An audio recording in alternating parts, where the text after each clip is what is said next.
a brand new OEM piston and piston rings. Now, what do we have in here? Let's see. We have a brand new oil filter. As you can see, we're using all Yamaha products here. OEM timing chain. Brand new piston pin. 2 circlips for the piston. That missing oil squirter right here. Let me show you this thing. You can see that the hole on it is really, where's it at here? See, it's right on the tip there. Like, there it is. So you're losing a lot of oil pressure when this thing's not there, and that, I think, is what took this motor out. It comes with a little O-ring that seals on that end. It's got a seal here. This goes inside of the stator cover, and it seals onto the end of the rod. I mean, into the end of the crank. I always like to replace them when I'm putting a new crank in, because if that seal ever goes bad, then you won't get the oil pressure you need at the actual rod bearing. So it's just good practice. You don't have to replace on a young motor like this, you don't have to replace every seal in the motor, but that's one seal that I always do. And then here we have a brand new crankshaft. OEM Yamaha. This was a young motor. We're just trying to get her back to where she should be. Like I said, she doesn't need a complete rebuild. She just needs this fixed. Needs to run again. So that's what we're doing. Look at that beauty. See how this rod just spins nice. So she's gonna be good when we're done with her. Oh, and that seal I was showing you, that will seal right here when we put the stator cover on. We'll be replacing that seal. It sends oil pressure through the center of the crankshaft right to the lower rod bearing. So it's a really important seal. So I always make sure I round them up and put that in while I'm replacing the crank, anytime I replace the crankshaft. Another thing I like to do when I'm replacing a crankshaft is compare it to the original one. I know it sounds crazy, but I've seen stranger things. Make sure the location for the locating pin right here is in the same place on both crankshafts. Make sure they're both the same width from here to here, and here to here. Make sure they use the same type of threads and stuff right here. And yeah, as long as they're the same, you'll be good. I'm gonna heat up the crank bearing, the inner race, on the same side of the cases that I have the transmission on, which is the right side case. You notice I just keep whirling it around. You don't want to make a hot spot on this race. You just want to get it pretty toasty so that you can slide the crankshaft right into it with no friction, so you don't have to beat it or anything like that. If you get it nice and warm, the crankshaft will slide in. Sometimes I've even frozen the crankshafts in the freezer and then come out and heat the bearing. There's not a seal. This one don't have crank seals, so I don't have to worry about melting a crank seal or anything doing this right here. And if it did have crank seals, I would just add the seal to it after I get the crankshaft in there. Then I would tap the seal in on the other side. Make sure you put the crank in the proper direction. The timing chain goes on this side, so I know I have it. See how it just slid right in? Trust me, it won't do that if you don't heat that bearing up. It will fight you. But now she's in. She's ready to go on this side, so let's prep her. Alright, I'm going to give the matting surfaces a quick spray of brake cleaner just to get any of the WD-40 off of there. Wipe it down with the rag. That kind of just helps it seal. Of course, then I'll have to dump any of it that's in there, and I'll probably re-wipe it.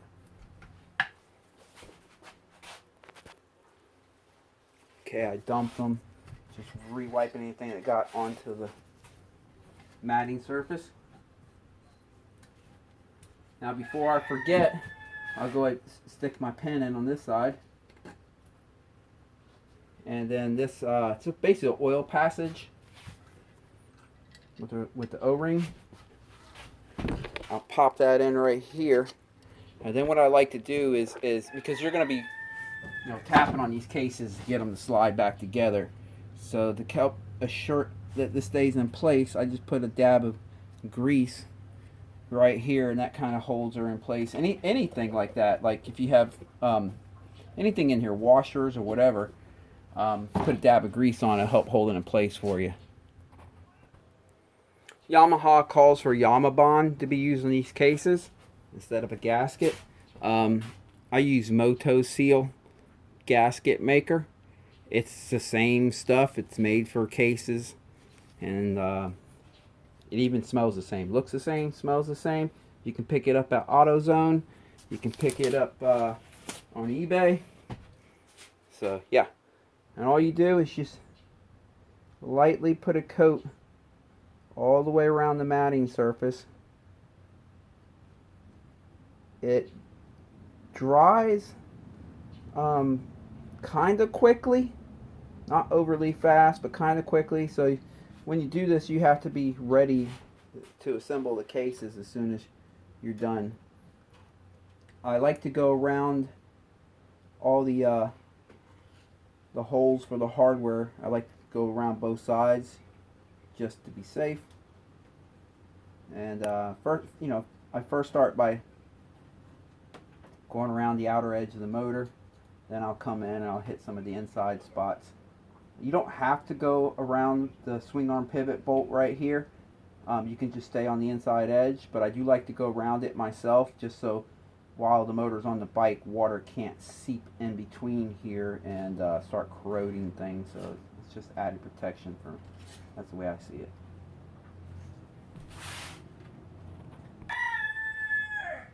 Okay, on the left side crankshaft, left side crankcase, I'm going to do the same thing, heat this bearing up, and this will help when we go to slide these cases together. It'll help it slide together easily. You can see I already have the Yamaha or Moto Seal on this side of the casing here. So let me heat this up and we'll get ready to put them together. Okay, give it a little more heat here. You want to do this pretty quickly when it's time to put it together, because you want it to still be nice and warm so that the cases just slide together. Alright, that should be good enough. I'll hold the cases like this. See, I got the Yamaha on there.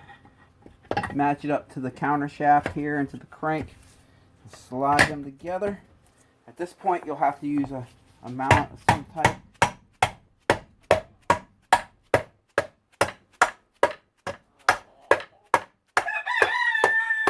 Go around beating it until the cases touch each other. And now you can make sure everything's freed up. Yes, it is. Everything feels good. So let's go ahead and put all the case bolts in it and cinch her down. I failed to mention, while I was putting the cases together, I put a piece of cardboard underneath it, because oftentimes when they're sitting on cloth, the cloth will get up in between the cases as you're trying to put them together. So what I do is I set it on cardboard, and that keeps that from happening. When you're trying to figure out which ones these go into, I like to put them all in first before I tighten any of them down. They should all stick out about, what does that look, maybe 12 millimeters maybe. They should all stick out evenly the same amount. But that's a shiny one. And the shiny ones, that usually means that they're inside the cover here or on top of the motor. So I try to keep them where they came from.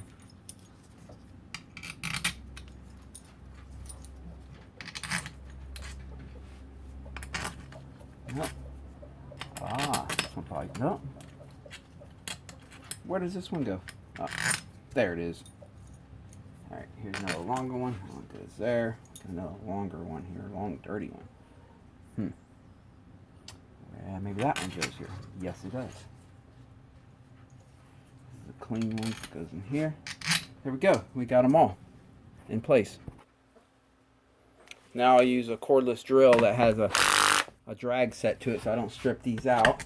And just do a preliminary tightening up here. This will just bottom them out for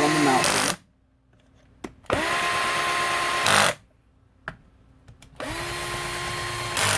I'll go ahead and do it. Tighten all these up, bottom them out, and then I'll tighten them up by hand. Now that I have all of them snug, I will run through and tighten them by hand.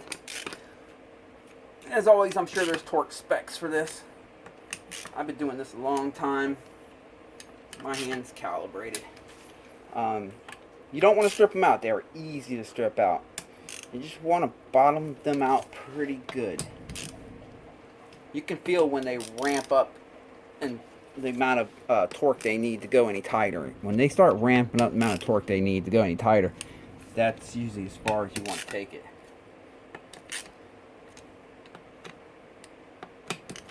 I'll go back through them all here real fast. Make sure I didn't forget any. And make sure I got them all nice and snug.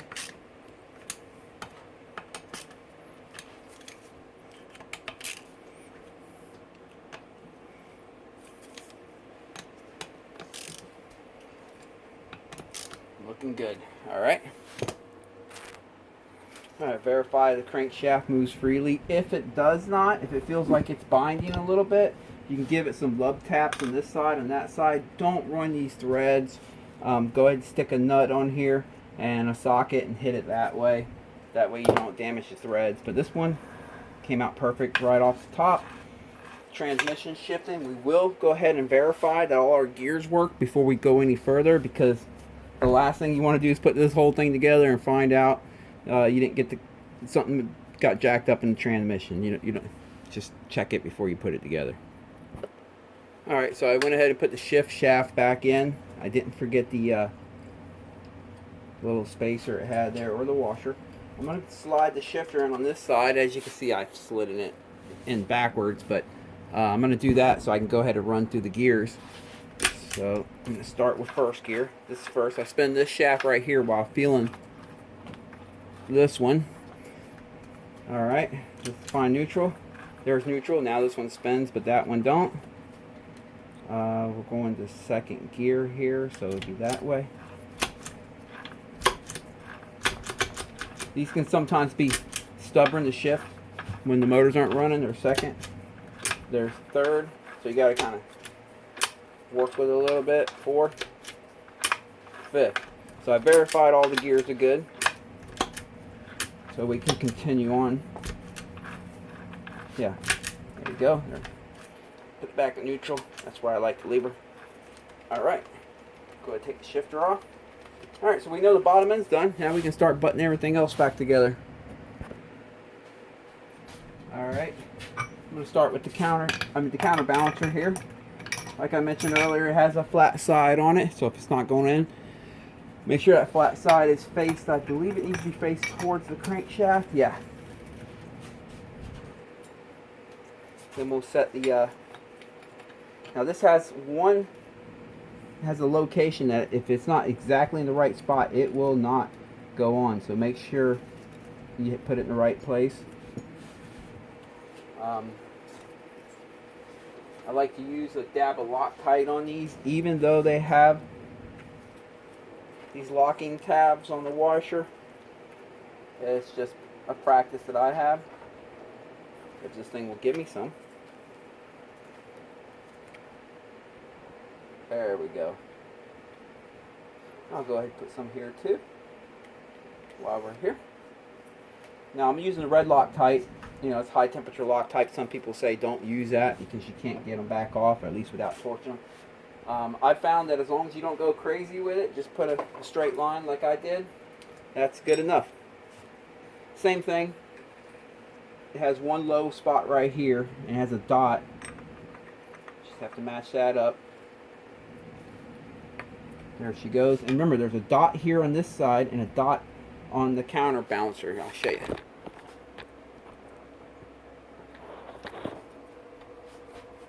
There's a dot right here and a dot on You have to line these up or your counterbalancer will be out of timing, out of sync, and then you'll have all kinds of vibration issues and everything else. So let's see, I have them lined up now. See the 2 dots? That's important. I don't know how many times I've seen people get that wrong. This one you can put on any direction. Oh, we have to redo this real fast. There we go, they're lined up. Go ahead and get the washer on here with the locking tab.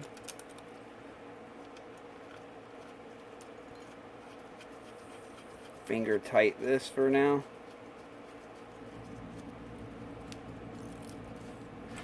Same thing over here.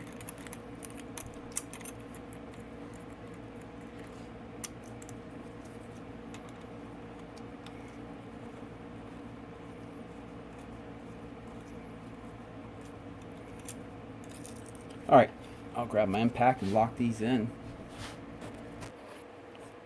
Again, there are torque specs for these. You can buy a tool to locks into the gears here, and that way nothing can spin. If you know your tools well, like I do, I'm very familiar with my tools, so I don't really need a torque wrench on this. I can use the impact. But if you're not familiar with them, don't do this. You will strip them in a heartbeat. There we go. Now all I have to do is lock it in.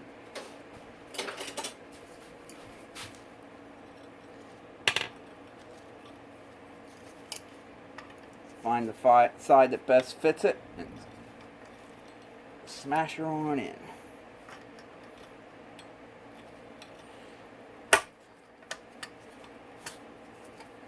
Okay, after I do that,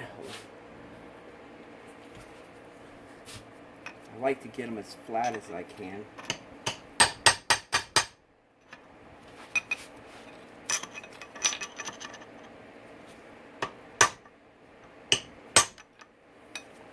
There we go, that side looks good, and then we have this one over here. It's not perfectly lined up, but it'll be good enough.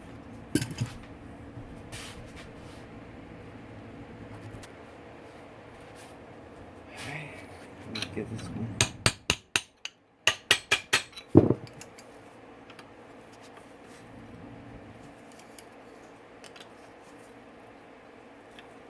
There we go. As you can see here, I have that one locked in right here. This one locked in right there. So that should be good. Let's go ahead and get the clutch reinstalled on this thing. Alright, remember I mentioned earlier I didn't find any washers or anything right here except for what was in the middle of these 2 clutches, these 2 the basket and the hub here. So we'll go ahead and put the basket on. Then place the washer on. Now this does have a nut and it has the another washer with locking tabs. So place this on. Okay, I'll lock this in after I get all the clutch plates in place. Remember, we did have this push rod here. Go ahead and place that in. And what I like to do is feel it with my finger, make sure that when I spin the lever over here on this side, that it definitely moves in and out. Make sure I have that right. There it is. See it moving in and out, so we're good there. Go ahead and stick that ball bearing back in the hole. Alright. And now we'll put everything back in opposite of the way it came out.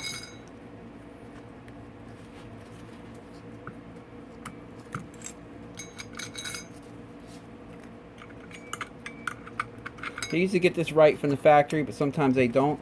On these clutch plates, they have a sharper side right here, and the round side, which when they cut it, they punch through it, makes the round side. You want to put the round side towards the motor. It helps the clutch grab better when you're letting the clutch lever out. It allows everything to cinch down tighter in here with less friction. Yamaha gets this right from the factory. They always have the rounded end towards the motor, and I believe I've read it in their manual how they suggested doing that as well. These clutch plates are getting a little dark. I would say it's about due for some clutch plates. I mean, they're working fine, but it's about due. They're already coated with oil, as you can see. They're fine.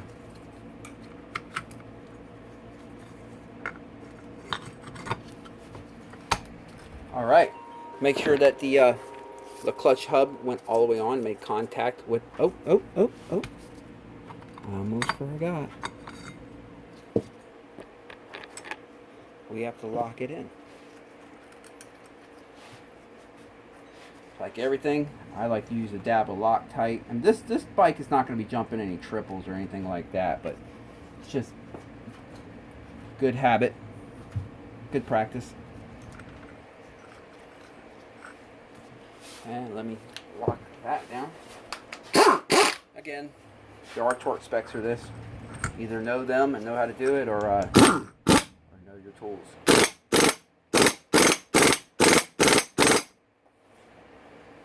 That's good.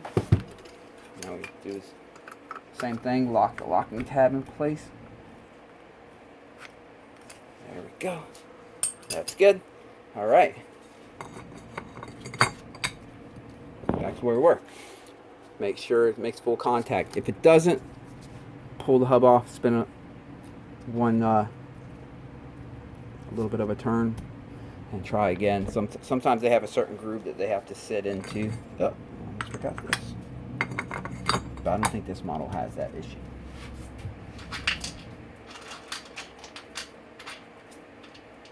Then we're going to put all the springs and stuff back in. Alright, we have the springs set in place with the bolts. Now we just have to tighten them down.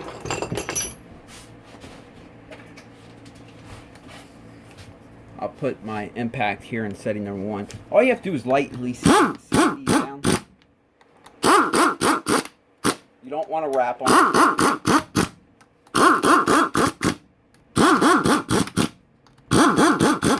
Because the springs generally apply the pressure that keep these from coming loose. You don't want to put them real tight. I have seen the tabs that these bolt into just snap right off. So be careful. Don't put these too tight. Again, there's torque specs for it, but I do this every day, so I'm pretty naturally calibrated. We can't forget the stuff that we can't forget. So we can't forget this little thing right here. And then we have this oil transfer tube with the O-ring on it. Put that right there. We have these pins here. Pop them back in their groove.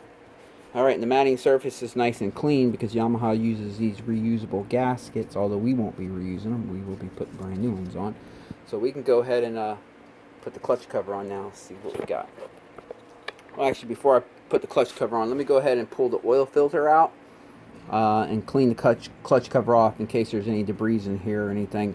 Also, that oil seal I was telling you about earlier, on this motor it's actually on the clutch cover side. It's not on the stator cover side like I mentioned earlier. That's Honda that does it like that, and I think Yamaha does that on some of their models. But so we're going to go ahead and replace that real quick, and let's get the oil filter out of there.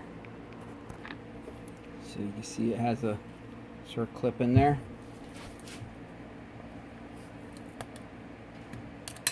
Pull that out. They usually have a little metal washer. Take that out. Then we have to get the seal out. Let's find this. Usually doesn't take much, just a flat head and just pop her out. Find something. Oh, I broke her. Oh well, we got a new one anyway. Well, this one's tough. There she is. Alright, should have mentioned, you always want to pay attention to what direction this was put in when you go to pull it out. You'll notice that the flat spot was faced towards the cover, and the spot with the lip was faced outward. That's just how Yamaha does it on this. I kind of feel it would be better if it was the other way, because then the pressure would push the seal harder against the shaft. But for some reason, the Yamaha doesn't send them out like that. I assume they have the reason, so I'm just going to put the new one in the way the original one came out. Alright, let me get the oil filter off real quick and get this cover cleaned up, and we'll be right back. Alright, get the new seal in place.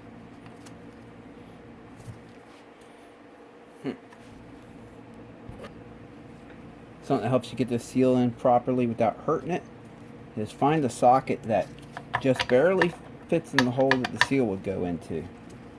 That's important so you don't actually damage the lip seal. Let me answer this.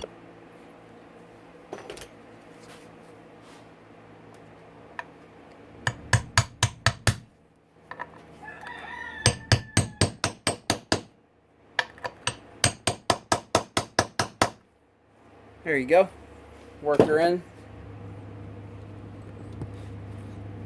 Put the washer back in place.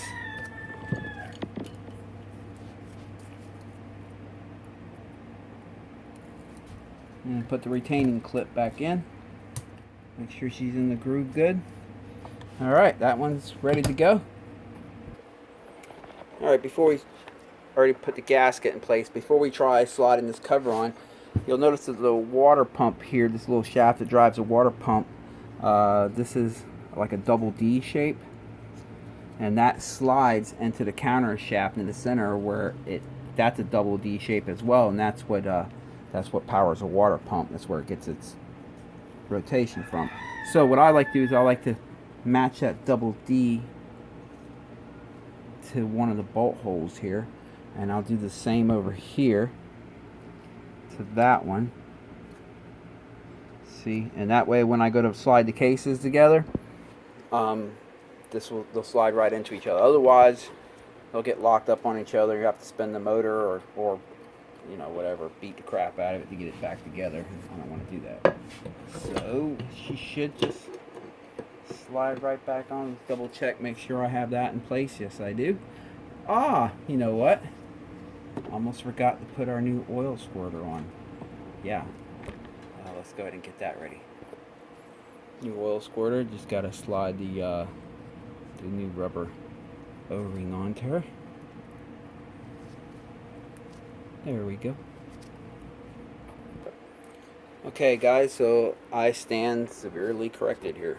Where I thought the oil squirter would go in on some models, and then it fishes through here and points right here at the piston.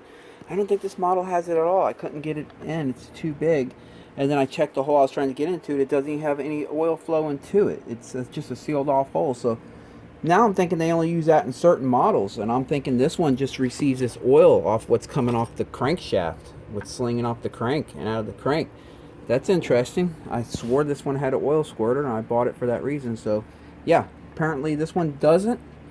I've seen models that do, so I don't know what gives. Maybe you guys know a little more than I do. Maybe you can leave me something in the comment section. But yeah, I'm gonna put her back together the way I found her. And I mean, it appears like no one's ever had this motor apart. So it was an OEM motor. It was never taken apart before. So we're going to put her back together and run her the way she is. Because obviously no oil would be flowing to this. Which means it's, even if we had this in here, it wouldn't do any good. So I bought that for no reason. Okay, I guess we can get back to putting this cover back on.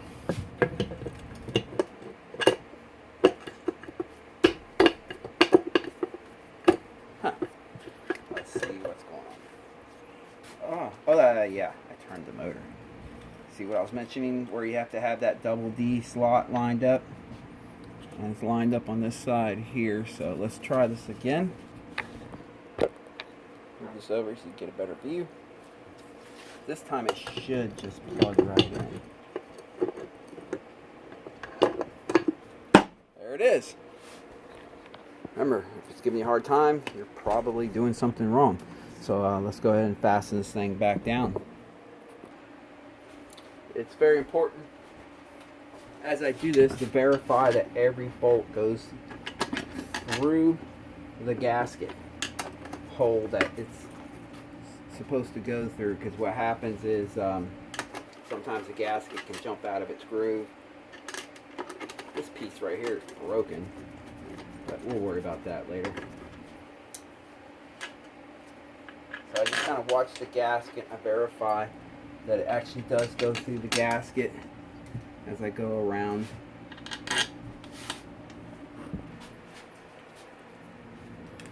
Just like I did earlier, I'll use a cordless here with the drag set, so I can't really strip anything out, just to seat all these.